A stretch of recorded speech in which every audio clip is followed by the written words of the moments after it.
예수님이 겟세마네에서 제자들과 함께 기도하던 때의 일이죠. 가룟 유다가 거기에 나타납니다. 큰 무리를 이끌고 나타나죠. 예수님을 잡기 위해서입니다. 유다와 함께 했던 사람들은 검과 몽치로 무장했습니다. 예수님은 그들에게 대항하지 않았습니다. 순순히 그들에게 잡히셨죠. 그런데 그때 예수님의 옆에 있던 제자 중에 하나가 칼을 빼어듭니다. 그리고는 예수님을 붙잡은 종 한 사람, 대제사장의 종 한 사람의 귀를 쳐버리죠. 누굴까요? 여기는 이름이 나와 있지 않는데 요한복음에 보면 베드로다라고 소개하고 있습니다. 이름을 밝히지 않은 이유가 뭘까요? 여기는 이름을 밝히지 않고 있어요. 마태는 이름을 밝히지 않았습니다. 왜 그럴까요? 누구냐가 중요하지 않아요. 뭐라고 표현되어 있어요? 제자들 중에 하나. 그죠? 제자 중에 하나예요. 그러면 뭘까요? 베드로만 그런 게 아니라 사실은 모두가 그와 같은 어떤 생각을 갖고 있는, 같은 태도를 갖고 있는 사람임을 말하기 위함이라고 볼 수 있겠죠. 그가 칼을 빼들어서 그 대제사장의 종의 귀를 잘라버린 까닭은 뭐겠어요? 예수님을 붙잡아 하는 것을 어떻게 막아보겠다는 거죠. 그죠? 그런데 예수님이 고마워했을까요? 고맙다, 너밖에 없다, 그러셨을까요? 오늘 본문을 보니까 그를 꾸짖습니다. 자, 뭐라고 말합니까? 52절에 보니까 내 칼을 도로 칼집에 꽂으라. 칼을 가지는 자는 다 칼로 망하느니라. 예수님께서 그를 꾸짖으신 이유가 뭘까요? 바로 그가 칼을 빼앗은 그것이 지금 이 문제를 뭘로 해결해 보겠다는 거예요?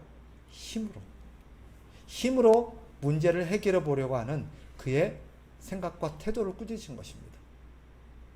예수님을 붙잡아 하는 그들로부터 예수님을 지키겠다는 생각이 잘못된 걸까요? 그렇지는 않아요. 문제는 뭐예요? 자기 나름의 방식으로 자기가 생각대로 문제를 해결하려고 하는 거죠. 근데 그게 뭐예요? 힘으로 해결해 보겠다는 거예요. 힘을 가지고 해결해 보려고 하는, 힘으로 문제를 해결하려고 하는 그의 태도를 꾸짖으신 것입니다. 여기에 담겨진 심층적이고 깊은 의미는 차치하더라도 표면적으로 드러나는 이거 한 가지만으로도 우리에게는 시사하는 바가 있어요. 하나님께서는, 우리 예수님은 폭력적으로, 폭력을 가지고, 힘을 가지고 문제를 해결하려고 하는 것을 거부하십니다. 우리 주님이 단순히 비폭력주의자라서가 아니에요. 그럼에도 불구하고 폭력을 가지고 문제를 해결하려고 하는 것은 절대 그리스도인답지 않습니다. 그리스도인은 어떤 경우에도 힘을 가지고 폭력으로, 자기에게 주어진 칼, 힘, 내가 다른 사람보다 힘이 있다고, 내가 어떤 힘을 가졌다고 그 힘을 가지고 다른 사람에게 폭력을 행사하든지 문제를 해결해 보려고 하는 것은 절대 하나님이 기뻐하시지 않습니다.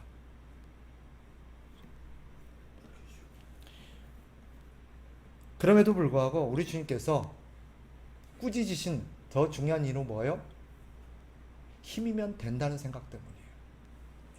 예수님을 잡으러 온 이 사람들을 보세요. 그들이 뭘로 무장했어요? 칼과 몽치, 무기로 무장했어요. 칼은 뭘 상징해요? 힘을 상징해요. 그들이 그걸 무장하고 예수님께 나온 이유가 뭐예요? 힘으로 해결해 보겠다는 거예요. 이들이 갖고 있는 생각이 무엇인가를 그들의 모습을 통해서 적나라하게 드러내죠. 이들은 뭘 추구하는 사람들이에요? 힘을 추구하는 사람들이에요. 왜요? 힘이면 다 된다고 생각하기 때문에. 유다가 예수님을 팔죠. 왜 팔았을까요? 왜 팔았을 것 같아요? 돈 때문이죠. 왜 예수님을 팔면서까지 돈을 얻으려고 해요? 예수님을 배신하면서까지 왜 돈을 가지려고 해요? 돈이 힘이라고 생각했기 때문에. 결과적으로 그 시대 사람들이 다 추구하고 있었던 게 뭐예요? 힘이요, 힘. 결국 칼을 빼든 제자도 왜 칼을 빼들었어요? 힘은 힘으로 상대해야 된다고 생각합니다. 문제를 해결할 수 있는 것은 근본적으로 힘이 있어야 된다고 생각하는 거예요. 예수님을 잡으러 왔던 사람도, 예수님 옆에 있던 제자들도, 예수님을 배신한 사람도 전부 다 뭐예요? 힘을 가지고 힘으로 해결하려고 하는 거예요. 예수님이 꾸짖으신 게 뭐예요? 힘을 믿고 살고 힘으로 해결하려고 하고 힘이면 다 된다고 생각하는 그 잘못된 생각을 향한 하나님의 꾸짖으심입니다. 단순히 예수님이 비폭력주의자라서가 아니라, 폭력을 싫어해서가 아니라, 폭력이 그리스도인답지 않아서가 아니라, 모든 것을 힘으로 해결하려고 하는 그 바탕이 되는 생각이 뭐예요? 힘이면 된다는 거예요. 힘이 있어야 된다는 거예요. 결국 예수님이 붙들리자 제자들이 어떻게 돼요? 56절을 보니까 다 어떻게 됐대요? 도망갔어요. 왜 도망갔을까요? 왜 도망을 가요? 오늘 주제와 관련해서 생각해 보면 뭐예요? 자기들이 뭐가 없으니까? 힘이 없으니까. 힘이 없으니까 어떻게 해볼 상대가 아니라는 거예요. 이길 수 없다라는 거예요. 그러니까 도망가 버린 거예요.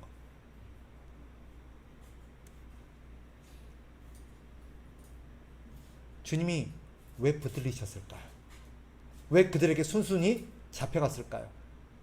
힘이 없어서. 칼을 빼던 제자에게 주님이 뭐라 그래요? 내가 지금 아버지께 구해서 12군단도 넘는 천사들 내가 동원할 힘이 없어서 내가 붙들려 간다고 생각하냐? 이 말은 뭐예요? 내가 지금 힘이 없어서, 사용할 힘이 없고 동원할 힘이 없고 능력이 없어서 내가 붙들려 간다고 생각하느냐? 라고 묻는 거예요. 우리는 오늘 주님의 말씀에 깊이 생각해야 돼요. 우리는 어떤 문제가 생기면 제일 먼저 뭘 떠올려요? 내가 갖고 있는 힘이 무엇인가를 생각합니다. 돈이 있으면 내가 지금 돈을 얼마나 갖고 있고 얼마의 돈으로 이 문제를 해결할 수 있을 것인가? 돈이 없으면 어떻게 해요? 돈을 가진 사람을 생각하죠. 그죠?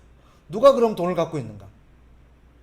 누가 이 문제를 해결할 수 있는 돈을 갖고 있는가? 근데 이걸 오늘 본문의 표현을 빌리면 뭐예요? 힘이 있는가? 문제를 해결할 힘이 있는가? 어떤 사람이 나한테 시비를 걸어요. 싸움을 걸어와요. 그럼 제일 먼저 뭐 생각해요? 내가 저 사람을 상대할 힘이 있는가? 힘을 가졌어요. 그럼 어떻게 해요? 그날 걔는 죽은 거예요. 힘이 없어요. 그럼 어떻게 해요? 그날 나는 죽은 거예요. 그럼 어떻게 해야 돼요? 도망가야 되는 거예요. 힘이 있어요. 그 힘을 가지고 해결하려고 해요. 근데 내가 힘은 없어요. 그런데 걔를 상대할 수 있는 힘을 가진 사람을 내가 알아요. 그럼 어떻게 해요? 그 사람을 동원하는 거예요. 우리가 하는 수법이 있잖아요. 우리가 하는 행동이잖아요. 이 모든 것을 지금 갖고 있는 그 생각의 깊은 어떤 배경이 뭐예요? 힘으로 된다는 거예요. 힘으로 해결해야 된다는 거예요. 주님이 꾸짖으시는 게 그거예요. 넌 내가 왜 붙들려 간다고 생각하니? 내가 왜 순순히 잡혀간다고 생각하니? 우린 그걸 생각해야 돼요. 오늘 본문의 초점은 거기에 있어요. 힘이면 된다는 세상 중에 힘이 있어야 된다고 생각하고 힘이 없어서 내가 지금 이렇게 당하고 있다고 생각하고 힘을 가졌으니 나는 이래도 된다고 생각하고 힘으로 이 세상을 살아내야 된다고 생각하는 시대를 향한 우리 주님의 메시지예요.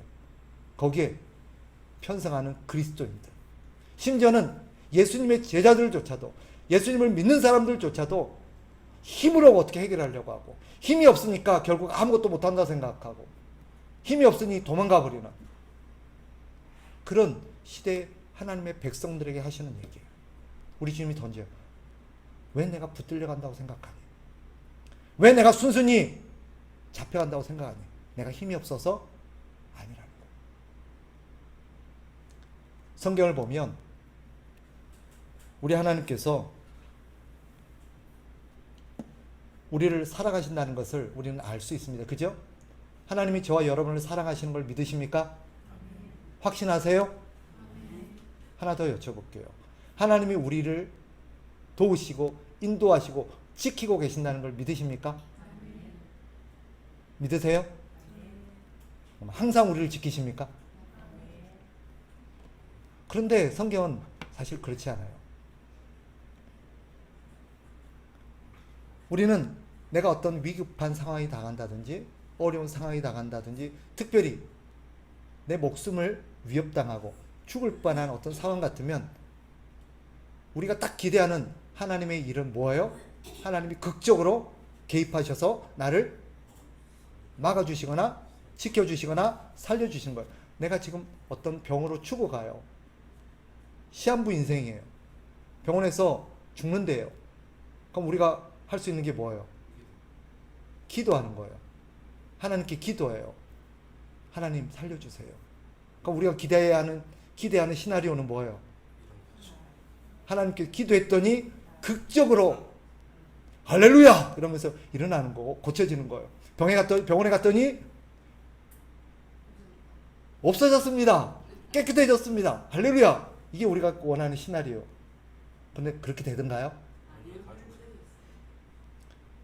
악한 자가 칼을 빼들고 예수 믿는 우리를 죽이려고 해요. 죽을래? 배신할래? 칼을 빼들고 너 지금 예수님 끝까지 믿을래? 아니면 배신할래? 너 믿으면 죽어. 그러면 그때 우리가 기대해야 하는 시나리오는 뭐예요? 주님, 우리는 끝까지 주님을 믿겠습니다. 그리고 걔가 날 해치려고 하는데 하나님께서 극적으로 딱 개입하시는 거예요. 그죠? 근데 그러던가요? 때때로 보면 하나님의 백성들이 억울하게 희생을 당할 때 하나님이 침묵하시는 경우가 종종 있습니다. 스데반이 돌에 맞아 죽으려는 위기의 상황에 사람들이 돌을 들어서 그를 죽이려고 할 때 그 장면을 보시면 우리 주님은 가만 서서 그것을 보십니다. 막질 않으세요. 세례 요한이 감옥에 갇혀서 헤롯에 의해서 참수를 당하고 목이 잘리죠. 그때도 예수님은 그를 아셨어요. 감옥에 갇혀 있고 죽을 거라는 걸 아셨는데도 예수님은 그를 구하러 가지 않았습니다. 선지자들도 제자들도 그렇게 목숨을 잃게 되었을 때 하나님은 침묵하셨습니다. 왜 그랬을까요? 우리 하나님이 그 순간 바빠가지고 모르셨을까요? 아니면 알고 계셨는데 너무 바빠갖고 도울 여력이 없었을까요? 우리 하나님이 능력이 없어서 우리를 돕지 못했을까요? 이때 이 사건을 바라보는 많은 하나님의 백성들이 실족하곤 합니다. 하나님 뭐 하십니까?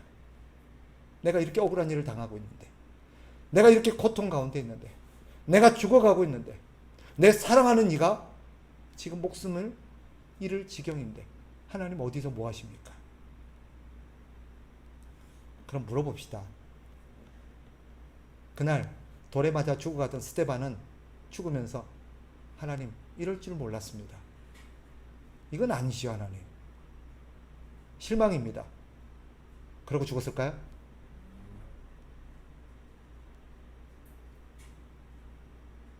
목이 잘려서 참수를 당했던 세례 요한은 주님, 난 주님 오실 줄 알았습니다.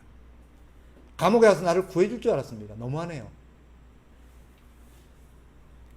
그럴 줄 알았는데 주님 소개 안 했지요. 근데 이렇게 안 했지요. 그랬을까요?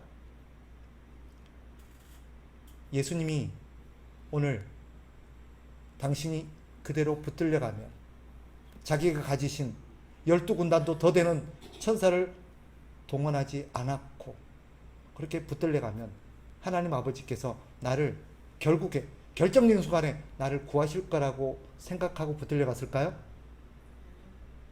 당신이 붙들려가면 어떻게 되는지 몰랐을까요? 알았어요. 근데도 당신이 가지신 힘을 사용하지 않았은 것입니다.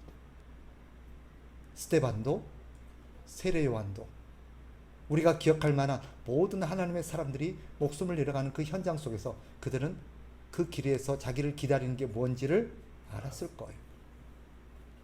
하나님께 속은 게 아니에요. 하나님께 배신당한 게 아니에요.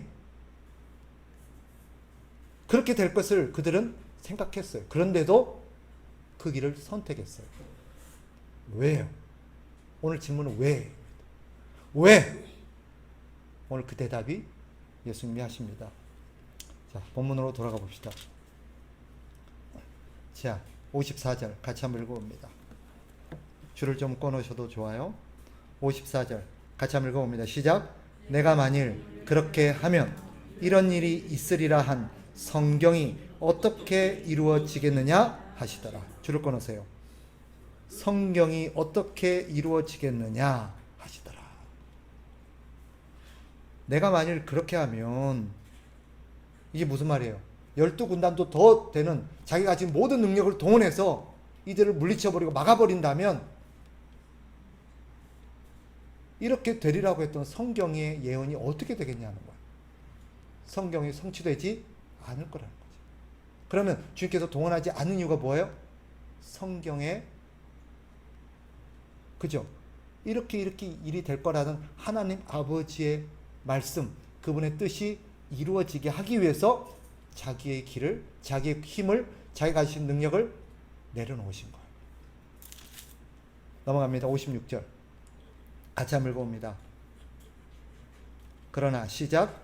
그러나 이렇게 된 것은 다 선지자들의 글을 이루려 함이니라 하시더라. 그것까지. 우리 주님께서 힘을 가졌음에도 불구하고 우리 주님의 말씀 한마디고 손가락 하나만 하면 거기에 그날 주님을 잡으러 왔던 모든 것들은, 모든 사람들은 어떻게 됐을까요? 다 죽음이죠. 그죠? 다 죽음이죠. 그런데 주님이 그렇게 하지 않으신 까닭은 뭐예요? 선지자들의 글을 이루려 함이니라. 이걸 우리가 익숙한 표현을 바꾸면 뭐예요? 하나님의 뜻을 이루기 위함이라는 거예요. 스데반이 돌에 맞아 죽을 걸 알면서도 담대하게 끝까지 할 말을 했던 것은 무엇 때문이에요? 하나님 아버지의 뜻을 이루기 위함이에요. 세례 요한이 감옥에서 죽을 줄을 알면서도 끝까지 자신의 말과 자신의 삶을 견지했던 것은 하나님 아버지의 뜻을 이루기 위함입니다. 이게 오늘 본문이 우리에게 가르쳐 주는 거예요. 신자는 하나님이 주신 힘이 있습니다.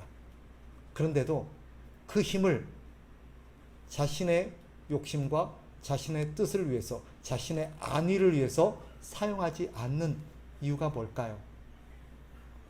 능력을 가졌음에도 그 능력을 자신의 유익을 위해서 사용하지 않는 것은 하나님의 뜻을 이루기 위함입니다. 그게 신자입니다. 이게 신자가 사는 길입니다. 이게 신자가 사는 방식입니다. 오늘날 우리 시대 하나님의 사람들, 신자들도 그리스도인들도 그 시대 제자들과 별반 다르지 않습니다. 문제만 생기면 자신의 힘을 생각합니다. 자신이 갖고 있는 힘이 뭔지를 생각합니다. 내가 동원할 수 있는 게 뭔지를 생각합니다. 하나님의 뜻이 어디에 있는지는 아무도 생각하지 않아요. 중요한 건 뭐예요? 내가 당한 상권입니다. 내 체면, 내 자존심, 내 억울함, 내 피해, 내 손해, 이런 것만 생각해요. 이런 걸 만회하고 이런 걸 지키고 내 이익을 지키는 데만 다들 생각하지, 이 일을 향한 하나님의 뜻이 뭘까 아무도 생각하지 않습니다. 근데 주님이 묵묵히 그들에게 붙들려 가시면서 제자들에게 가르치시고자 했던 게 뭐예요? 신자는 말이다. 신자는 말이다. 모든 순간, 모든 사건 속에서 하나님의 뜻이 무엇인가를 생각하는 사람이다. 그 뜻을 이루기 위해서라면, 자신이 가진 힘, 자신이 가진 능력을 때로는 내려놓기도 한단다. 이게 주님이 가르치신 거예요.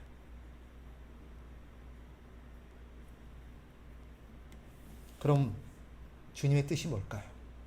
하나님 아버지의 뜻이 뭘까요? 그것은 뭐예요? 성경 말씀대로 되는 거예요. 하나님의 말씀대로 되는 거예요. 우리 주님께서 순순히 붙들려 가신 거 뭐예요? 성경 말씀대로 되도록 하기 위함이에요. 맞지요? 신자 역시 마찬가지입니다. 신자를 향한 하나님의 뜻은 무엇일까요?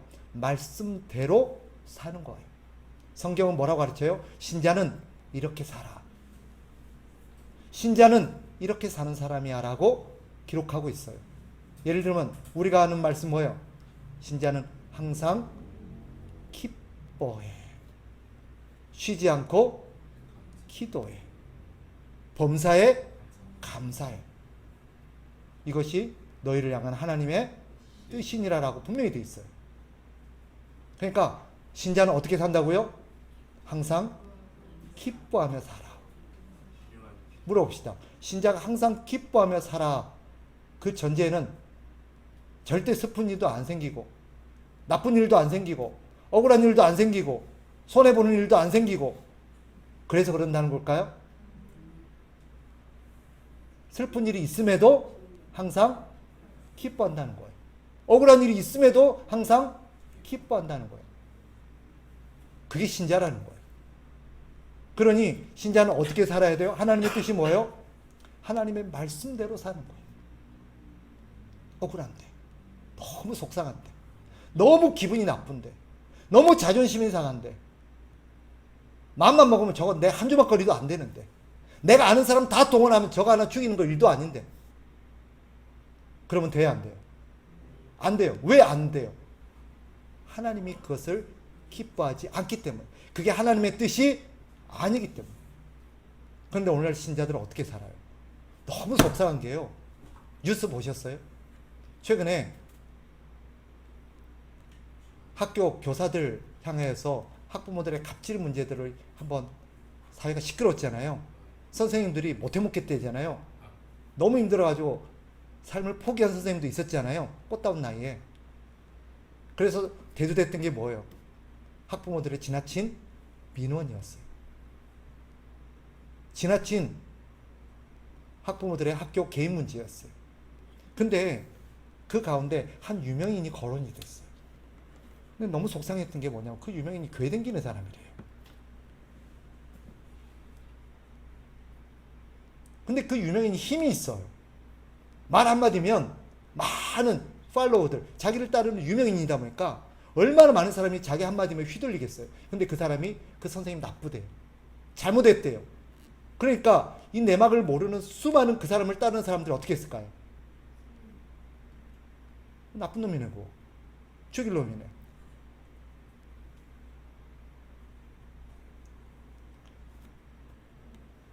자신이 가진 힘을 그렇게 사용하는 거예요. 내 한마디면 수십만이 내 팔로우니까, 나를 따르니까, 내가 유명한 사람 알고 있으니까, 내가 너 위에 사람 알고 있으니까, 내가 돈이 많으니까, 내가 인기가 많으니까.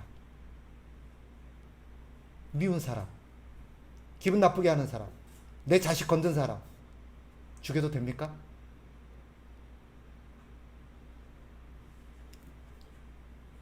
비그리스도인만 그렇게 사는 게 아니라 신자도 그렇게 살고 있어.